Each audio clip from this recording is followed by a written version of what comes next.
سلام كما يتنهو تافتواتن كبراتن تخطاتل تددي تي في نساعة زدالنا لكم حاجرتن واناون زينات عطفين لكم كريمنا لنام يتكتاتلنا عند عدمنا بكندي أرستنت وتاتهم نفلم مخلك على قعزو توريستنا بتقراي قلتو فتح زتقلب وانين مخانو حلافي بيرو بحالن توريزمن تقراي دكتور أجباها قبر جزابير قليتهم قبل ما عاد كتمان محضران كم أون أتوت مئكاب نزسرح سرحات توساخ جنزاب حزنا وتيتا وسرحنا مسرح حبيرنا كنقوا عازينا كبلو مكتل بريزيدانت جزيو محضر تقراي أي تماني لا صفا قليتهم بسنكي زقات أمنا جونوسايدا وكينات بخبيد براتوقع قدات بسحو وزنبرم داريح النجاشي نزحلف شمون تاوارح كايدرلو بزنحة الجنام 900 حدساتو توقينهم أب كتما مغلا جزي أقلقلتهم زبكعن استبلاشون ناقحو إلكترونيكس بمأكاب داقم نابر بحازو عللون زو قدلون أقباب نمفتاري سرح كمزلو تسقليتو بسنكي جونوسايدا وكينا تقراي محبراون سنلبوناون قلولاون زقات أمن دكانستيون ندايانن حاجز تاقيرو نابزرزرو سيرنا لنا مسألة توزيناتات بينيام حدش سناي مكتتال مخلكال قعزو ترويست ناب تقراي قلتو فتح زتقلب وانين مخانو حلافي بيرو بحالن توريزمن تقراي دكتور أجباها قبر جزابير قليتهم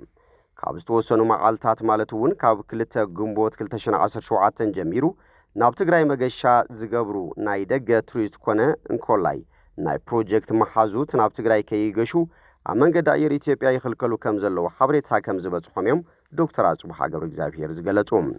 كابزي بتوساقي يقدمهم زاعتو دمات تقراي قديفهم كوت يقبرو كمزلو حبريتها بتشحنا اللو زبلو حلافت بيروم ازي مخلكال نمنتاين كسام معازنة تاريخا مفتحن ممتع بيرو اومن ابزملكتهم اكالات مالتون نا بريزيدانت جزيو محدار تقراي جنرال تادسو ورده حويسو ناب فيدرال اكالاتون حطو خمز قربو قليتهم زهلو معبالن محور السبتريزم انداستري كنفلتينا زبلو دكتور أجباهم كم تقاروز تبلاشو مثلنا بحبرت نهنت تقراي تمرات إتن تدلايتنا عدن مقوار سميرنا نسرح وشتاو حدنتنا سلامنا أستيمنا بمحاز سقاات هاوست نفتح على ملخور كباتنا ون نتناخر كبل يوم ساوعي تغريبهم عبتما سال زعبا من قد داير إثيوبيا زقبر زلو كلكلا قعزو دو كبل بيرو بحالن توريزمن تقراي منستر بحالن توريزمن فيدرال عبز صحافو دبدابه بألحاتي تلوم تبيرو عبز صحافو علاو دبدابه كابز حالفو معالتات مالتون كاب كلتا قنبوت كلتشن 17 عامة مرد جميرو مخنياتو بزي تفلت أمن قدي ناب تقراي زمتو بزحت عدن مدارك تاكالات نستفلالي بروجيكتات وصاي عدي بمن قد عير إثيوبيا خلقلاي قبر اللهم كمزلو ناب بيرونا بزغربو قريتها فالتنا لنا كبليوم حابيروم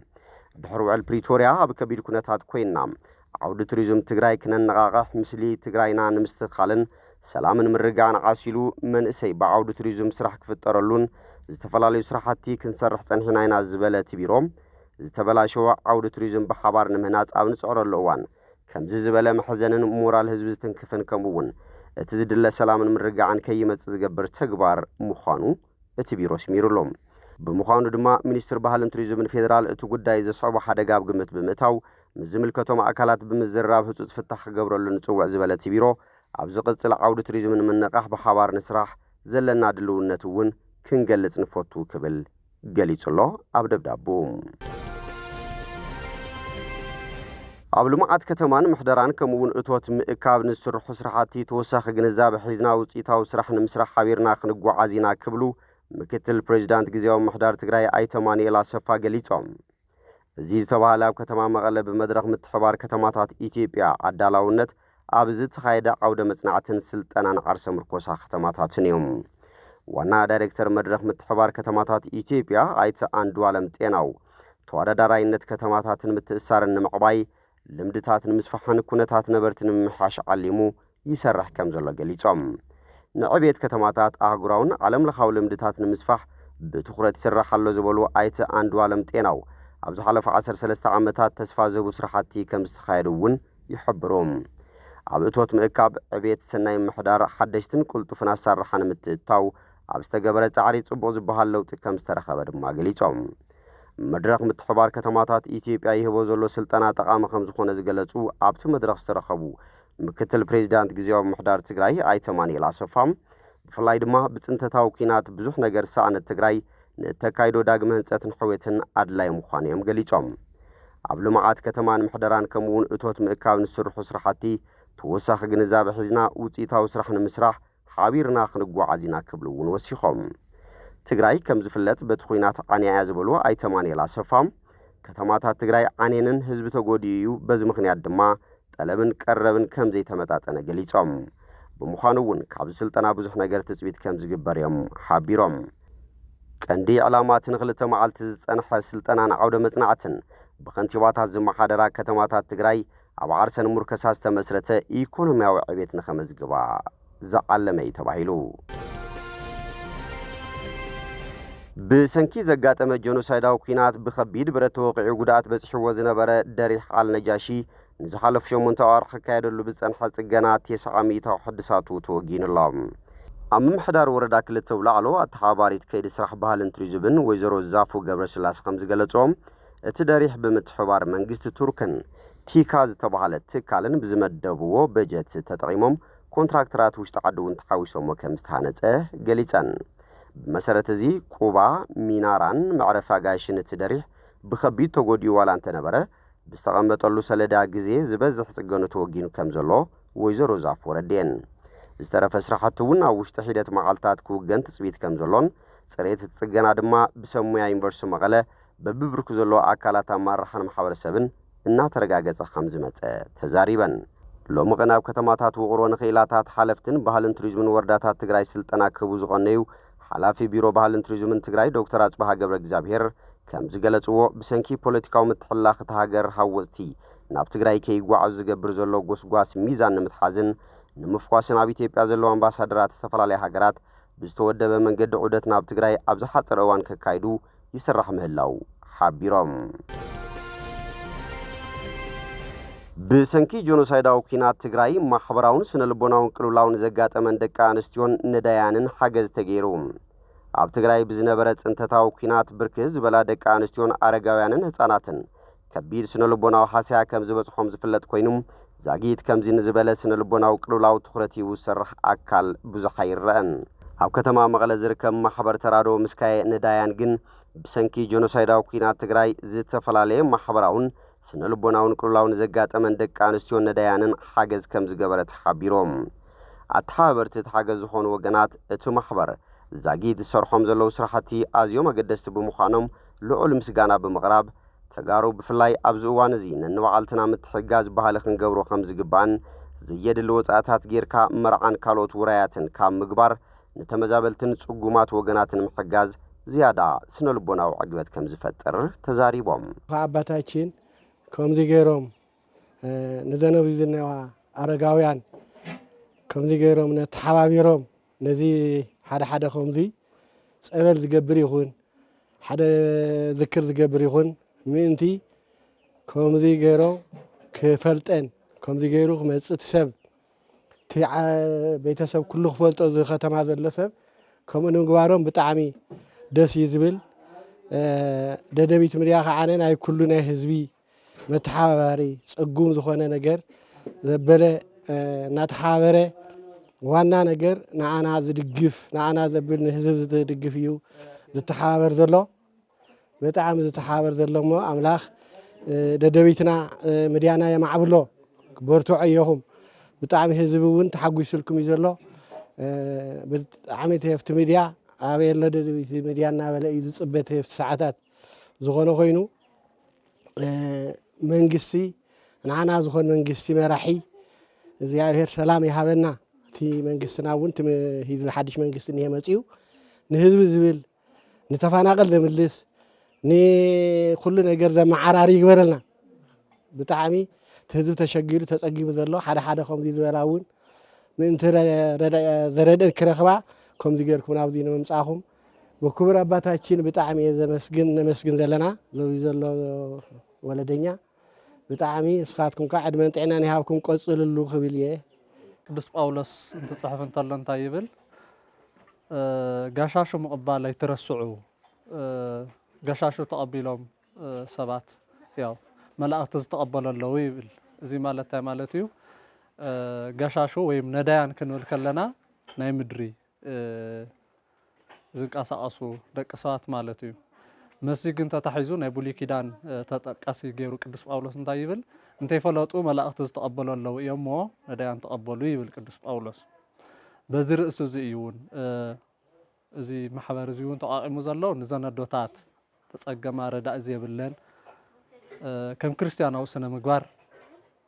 ክንሰርሕ ወይም ክሰርሕ አቦና ተሲኦም ዘለው ያው አቦና አባ ዮሴፍ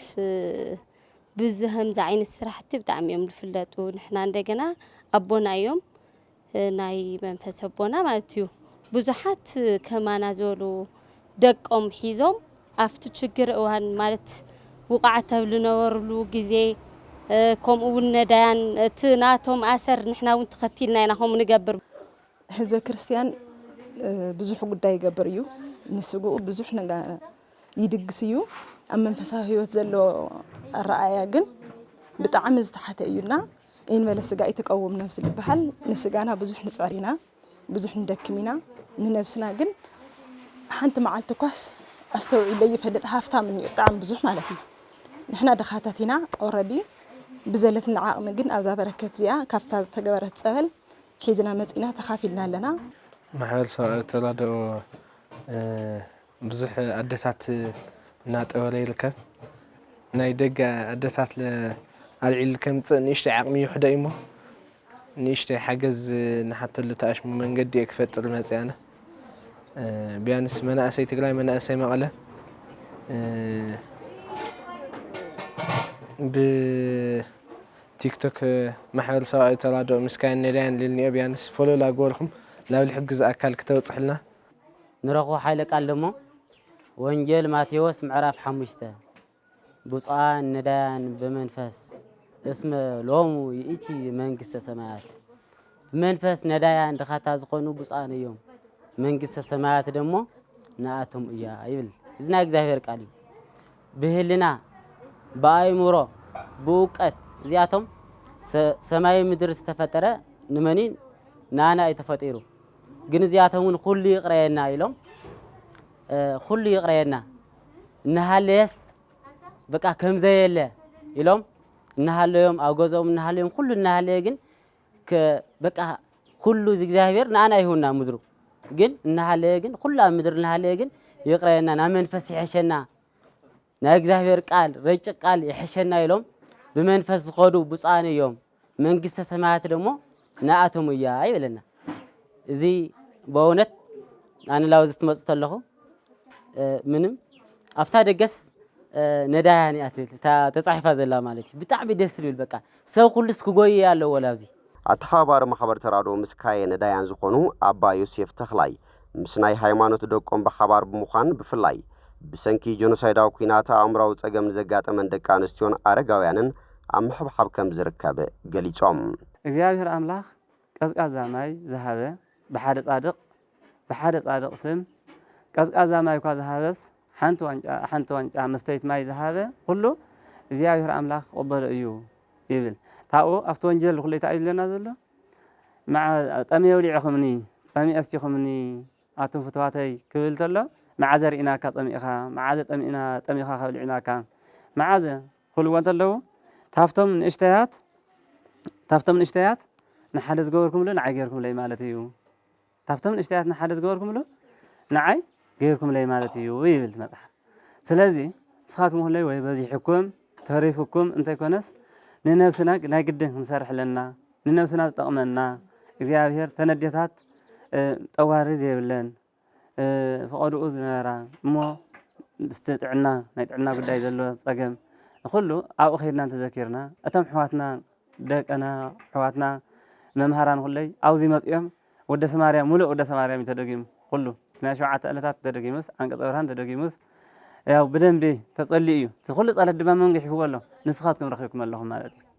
ማሕበር ተራድኦ ምስካየ ነዳያን ጀኖሳይዳዊ ኩናት ካብ ዝውላዕ ካብ 2013 ዓ.ም ጀሚሩ ዝተፈላለዩ መጉዳትን ዘጋጠሞም ተጋደልቲ ናብ ሆስፒታል ብምኻድ ሓገዝ እናገበረ መምፁ ኣብቲ እዋን ተገሊጹ እዩ። ኣብ ከተማ መቐለ ግዜ ኣገልግሎቶም ዘብቃዕን ዝተበላሸውን ኣቑሑ ኤሌክትሮኒክስ ብምእካብ ዳግም ናብ ረብሓ ዝውዕሉሉን ዝውገድሉን ኣገባብ ንምፍጣር ይስራሕ ከም ዘሎ ተገሊጾም እዚ ዝተገለጸ ቢሮ ምህዞ ሳይንስን ቴክኖሎጂን ትግራይ ኣብዚ ጉዳይ ጠሚቱ ዝተፈላለዩ ኣካላት ኣብ ዘካየዶ መድረኽ ዘተዩ ኣብቲ መድረኽ ዝተረኸባ ሓላፊት ካቢኔ ሴክሬታርያት ምህዞ ሳይንስን ቴክኖሎጂን ዶክተር ኣልጋነሽ ተሰማ በብእዋኑ ብዝቕመጡ ዝድርበዩን ዝቃጸሉን ኣቑሑ ኤሌክትሮኒክስ ኣብ ጥዕና ሰብን ብኽለት ከባብን ልዑል ጉድኣት ይበጽሕ ምህላው ኣገንዚበን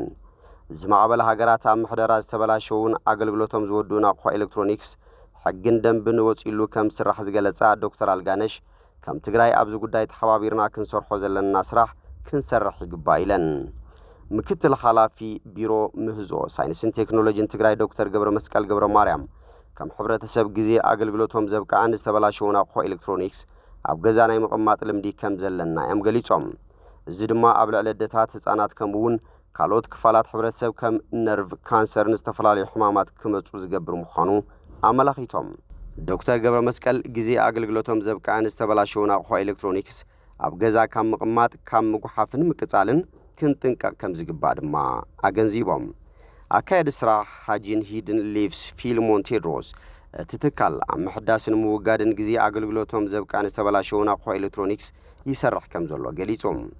ፊልሞን ብተወሳኺ ትካሎም ኣብ ከተማ መቐለ ኣብ 4 ክፍለ ከተማታት ኣብ ኣስታት 4 ቀጠና ኣብ ዙርያ ምሕደራ ግዜ ኣገልግሎቶም ዘብቃዕን ዝተበላሸውን ኣቑሑ ኤሌክትሮኒክስ ስልጠና ከም ዝሃበ ገሊጾም ምሳብ ቀጠና ዝሰልጠኑ ኣካላት ብምትሕባር ገዛ ገዛ ብምዛር ዝኣረጉ ኣቑሑ ኤሌክትሮኒክስ ከም ዝእክብን ካብዚ ክርከብ ተሓሳብ ዝግበር ልዕሊ 100,000 ብር ብምትእኻብ ሓገዝን ዘድልዮም ወገናት ንምልጋስን መደብ ከም ዘለዎ እውን ተመላኺቶም ኣብ ወጋግዳ ኣቑሑ ኤሌክትሮኒክስ ከም ትግራይ ጠመተ ዘይተዋሃቦ ጉዳይ ከም ዝኾነ ዝገለጹ ኣብቲ ቢሮ ዳይሬክቶሬት ሳይንሳዊ መረዳእታት ስልምን ፖሊስን ኣይተ ሰሎምን ጸጋይ ነዚ ጸገማ ምፍታሕ ትኹረት ሂብካ ምስራሕ ከም ዘድሊ ኣረድዮም ኣይተ ሰሎምን ኣብ ምዕባይ ግንዛበ ግዜ ኣገልግሎቶም ዝወዱን ዝተበላሸውን ኣቑሑ ብኣግባቡ ምሕዳስን ምውጋድን ዝዋፈሩ ኣካላት ምትብባዕ ኣዋጅን ደንብን ክወጸሉ ክስራሕ ምዃኑ ድማ ገሊጾም ኣይተ ሰሎምን ኣብ ምዕባይ ግንዛበ ግዜ ግልጋሎቶም ዝወዱን ዝተበላሸውን ኣቑሑ ብኣግባቡ ምሕዳስን ምውጋድን ዝዋፈሩ ኣካላት ምትብባዕ ኣዋጅን ደንብን ክወጸሉ ምስራሕ ከም ዝግባእ እውን ኣመላኺቶም እምባርከስ ፍትዋትን ክቡራትን ተኸታተልቲ ደደቢት ቲቪ ንሰዓት ዘዳልናልኩም ዜናታት የሚመስሉ ስለ ትምክታልኩም ኣመስጊና ብኻልኦት ክሳብ ንራኸብ ሰሰናይና ኢኹም